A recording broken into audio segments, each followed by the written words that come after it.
The pattern always begins quietly. A shift in temperature here, a failed harvest there, a coastline that retreats a few inches each year. Individually, these signals look harmless, almost forgettable. But here's what nobody tells you. When these disruptions stack, they form an 8-stage chain reaction that has overturned empires, emptied cities, and redrawn the world's population map again and again. Analysts suggest this same sequence, once slow and sporadic, is now accelerating, and if the projections prove accurate, over 1 billion people may be pushed into motion by 2050. This isn't a story about the future. It's a story about patterns repeating, and the only question is whether modern nations are ready for what follows. Because climate migration doesn't start with movement. It starts with pressure, denial, and the illusion that the system still holds. Here's why this matters. Your financial life, where you work, what your property is worth, whether your city thrives or withers, is tied to geography. And geography is shifting. Today's coastal real estate, agricultural zones, shipping routes, and freshwater supplies were mapped for a climate that no longer exists. If this pattern applies, the world is quietly entering Stage 1 and Stage 2 of the 8-stage migration cycle. Environmental stress and economic thinning. It mirrors past collapses so closely it's almost uncomfortable. Let me show you exactly how these cycles have unfolded before, and why the opening stages always appear manageable, until they aren't. To understand the mechanism, we start not in the modern era, but in 1930, when the skies over the American Great Plains turned black. The Dust Bowl wasn't just a drought, it was a strategic failure of soil, policy, and timing. The land cracked open under relentless winds, crops disintegrated, and families who once believed the plains would feed generations suddenly found themselves packing everything into trucks headed west. Here's the trap. Everyone thought it was temporary. They kept waiting for rain, waiting for recovery, waiting for the system to return to normal. It didn't. By 1936, more than 2 million people had fled the region, and entire towns were hollowed out. This is where the pattern begins. Local stress leads to denial. Denial leads to collapse, and collapse triggers movement. What made the Dust Bowl so devastating wasn't just the environmental failure, but the illusion of stability that preceded it. At first, it looked like a miracle. The plains produced record harvests in the 1920s. Then the bill arrived. When the storm cycles intensified, farmers had no buffer. Soil turned to powder, cattle suffocated, and water vanished. Even the federal government underestimated the scale until migration was already in full motion. Today's analysts studying coastal erosion and expanding desert belts point to the same early signals. Record crop yields followed by abrupt decline, groundwater loss accelerating faster than replenishment, and heat stress pushing regions past their agricultural thresholds. If modern systems follow past trajectories, areas that appear prosperous today could be in the early stages of long-term depopulation. But Dust Bowl America was just one version of the pattern. To see the 8-stage cycle in its modern form, we turn to a different landscape, the Syrian countryside between 2006 and 2010. For centuries, Syrian farmers relied on winter rains and predictable irrigation channels. Then the pattern snapped. The region experienced its worst drought in recorded history, and villages that had survived centuries of hardship suddenly found their wells dry and their soil infertile. According to several geopolitical researchers, this 4-year collapse pushed an estimated 1.5 million rural Syrians into cities that were already strained. Everyone thought they were safe. They weren't. The danger wasn't what they saw. It was what they ignored. The stacking pressures that come when water scarcity, crop failure, and economic strain collide. Urban centers swelled beyond capacity, unemployment spiked, and internal tensions built like pressure behind a dam. When political unrest erupted in 2011, outsiders focused on the conflict's immediate triggers. But here's what nobody tells you. The migration had already happened. Stage 5 of the cycle, internal displacement, was underway, and once a society enters that phase, the probability of larger regional instability rises dramatically. If this pattern applies, modern drought-prone nations experiencing rapid urban influx may be entering similar stages without realizing it. Let me show you exactly why the Syrian case matters for the 2050 scenario. Migration isn't random. It follows structural channels, from farms to towns, from towns to cities, from cities to borders. And here's the mechanism that drives it. When ecological stress collides with economic exhaustion, people don't move toward opportunity. They move away from collapse. This distinction is crucial, not hope, escape. As counties along the U.S. Gulf Coast face repeated hurricane losses and low-lying Asian cities confront rising sea levels, analysts argue that a quiet form of pre-migration may already be happening. Insurance withdrawals, declining property values, and repeated infrastructure failures are often Stage 3 and Stage 4 indicators, the silent precursors to population drift. Historical patterns show that once a region passes these stages, official migration numbers always lag behind reality. People begin leaving long before governments acknowledge the shift. That's why the 2050 estimate, 1 billion people, may be less about future events and more about current trajectories finally becoming visible. The question isn't whether the world moves, but when the movement becomes impossible to ignore. The Dust Bowl and Syrian drought reveal the opening half of the 8-stage sequence: environmental stress, economic weakening, resource conflict, internal displacement. But Stage 6, Stage 7, and Stage 8, border pressures, geopolitical realignment, and long-term population redistribution, only emerge when multiple regions collapse simultaneously. Historically, this has happened only twice on a global scale, during the Little Ice Age migrations from the 1300s to the 1800s, and during the post-World War II realignment. Analysts studying modern climate data suggest that several climate zones may now be entering stress conditions together. If this proves accurate, the migration wave could be larger and more interconnected than any previous human movement. Here's why this matters for your life. Cities that were once magnets of growth could become corridors of escape. Real estate markets tied to fragile coastlines could swing from high demand to high risk. Supply chains dependent on predictable weather, coffee, grains, timber, rare earth extraction, could fracture. When these disruptions cross borders, investors reprice entire regions. This isn't speculation, it's the standard response to risk compression. If the 8-stage cycle plays out again, countries unprepared for inflows or outflows may face economic stress compounded by demographic shock. To see where this leads, we need to follow the Dust Bowl path forward. When migrants moved west into California, they encountered hostility, closed job markets, and restrictive policies. The receiving regions weren't ready. Economists reviewing those years argue that the resistance wasn't logistical, it was psychological, a belief that newcomers threatened stability.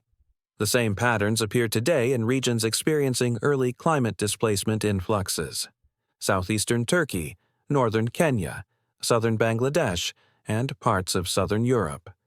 Tensions flare when resources shrink and populations shift too quickly for institutions to adapt. But the deeper question, where will 1 billion people go, can't be understood until we examine Stage 6 and Stage 7 in full. And those stages only appear when multiple crises converge. We've seen the opening act through the Dust Bowl and the Syrian drought. Now we must explore a far older cycle, one that reshaped empires, carved new borders across continents, and may offer the clearest blueprint for our 2050 world. Because hidden inside the Little Ice Age migrations is the final piece of the pattern. And the moment you see how populations moved then, you'll understand what may unfold next if the climate pressure continues to build. The second half of the pattern always begins with a threshold, a moment when internal displacement is no longer contained within borders, economies, or political systems. In Syria, that threshold arrived quietly. Rural families who had already exhausted their savings and resources flowed into cities like Damascus and Aleppo, believing that urban life would provide stability. But the cities were already inflamed. According to analysts who modeled the timeline, the drought-driven migration created an invisible pressure that accelerated unemployment, deepened political divides, and amplified every shock that followed. Once conflict erupted, millions more fled outward into neighboring countries and then further toward Europe. If the 8-stage cycle applies here, the lesson is unmistakable. Once internal displacement overwhelms institutions, migration becomes geopolitical.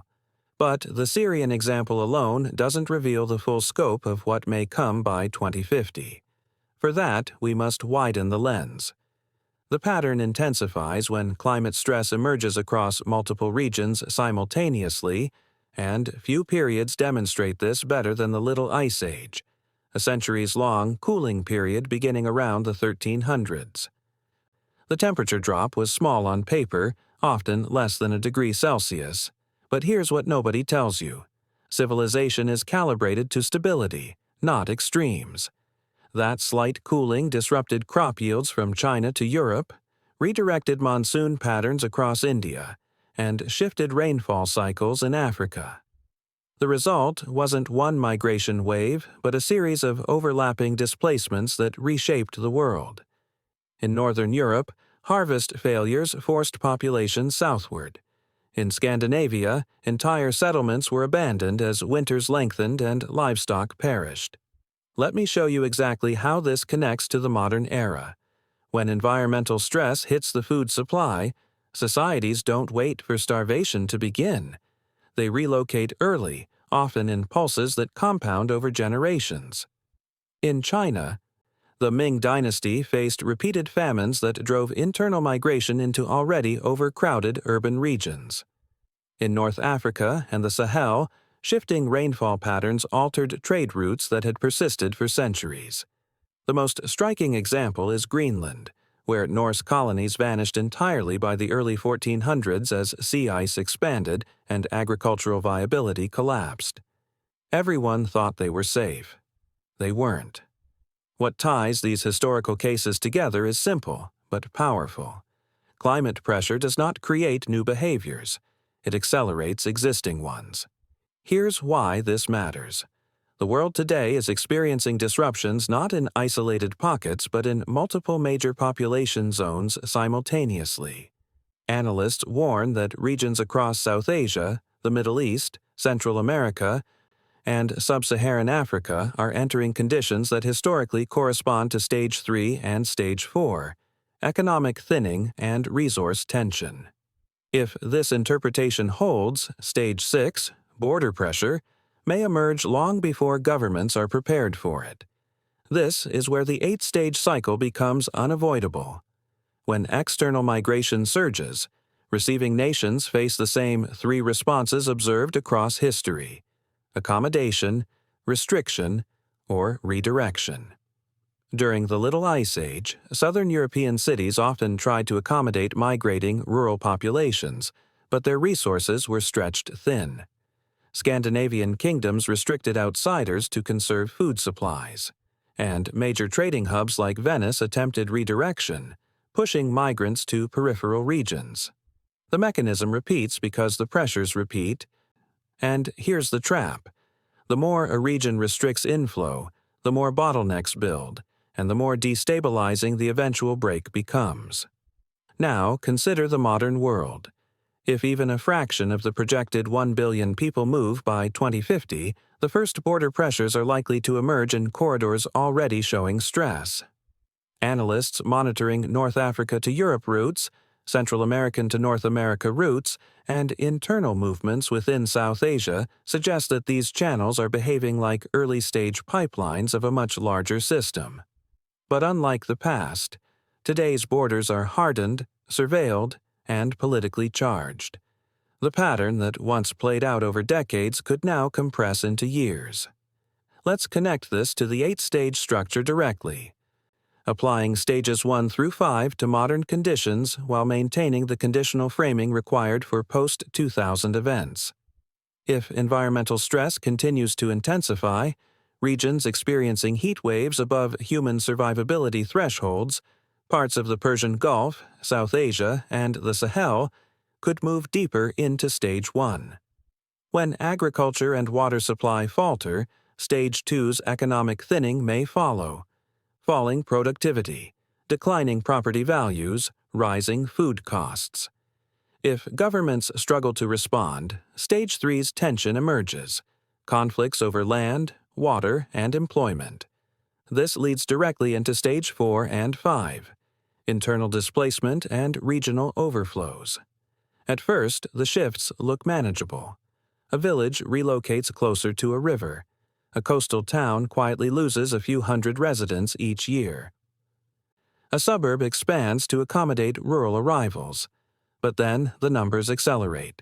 The tipping points are subtle. A failed monsoon season, a storm surge that destroys a coastal district, a heat wave that kills livestock on a scale never recorded. Suddenly, internal movement becomes visible. Once that happens, border pressure is not far behind. Here's the mechanism behind the geopolitical transformation. Migration doesn't just move people, it reallocates labor, consumption, political influence, and economic weight. When masses shift from rural regions into urban centers, those cities gain political power. When people move across borders, the receiving regions often gain younger demographics, workforce expansion, and cultural dynamism. But here's what nobody tells you. Rapid inflow can also strain housing markets, health systems, and social cohesion. This duality, benefit versus strain, is the core of Stage 6 and Stage 7. Who benefits? Who pays? It depends on preparation, timing, and political choices. Let's explore 3 conditional scenarios for the 2050 world, anchored in historical precedents but framed around modern constraints. In the soft adaptation scenario, countries recognize the migration wave early and prepare accordingly. Investment flows into heat-resilient infrastructure, trade corridors are redesigned, and legal pathways for relocation reduce pressure on borders. If pursued, this path may resemble the gradual urbanization transitions seen during the later stages of the Little Ice Age, where populations reshaped cities rather than destabilizing them. Analysts suggest that this scenario requires cooperation, foresight, and economic flexibility, 3 ingredients not evenly distributed across nations. The fragmented retreat scenario is more chaotic. Regions with shrinking water supplies or uninhabitable heat zones gradually lose population. Cities in safer climates expand but struggle with resource allocation. Borders tighten unpredictably. This scenario resembles the uneven migration waves during the Dust Bowl, where some states resisted newcomers while others accepted labor inflows. It's stable in parts, unstable in others, and marked by cycles of panic and adjustment. The hard-break displacement scenario is the most severe. In this version, environmental shocks stack faster than governments can respond. Crop failures, megadroughts, simultaneous coastal floods. Populations begin moving in large numbers over short time frames. Borders buckle under pressure. Nations enact emergency policies that reshape demographics overnight. This resembles the abrupt displacement periods during the Syrian conflict or the sudden collapses during the coldest centuries of the Little Ice Age. Analysts stress that this scenario is low probability but high impact, the kind of outcome that rewrites maps. Here's why these scenarios matter. Population movement is a feedback loop. The more people relocate, the more pressure builds on receiving regions, which can trigger second-order displacement. A coastal city may lose population to inland towns, but if those towns become overcrowded, they may push residents further into rural districts. If rural districts lack water, residents may return toward smaller cities or cross borders. Movement begets movement. This feedback loop is where the pattern becomes global. Once one region hits stage 7, geopolitical realignment, the ripple spreads. Trade routes shift toward safer climates. Investment flows follow.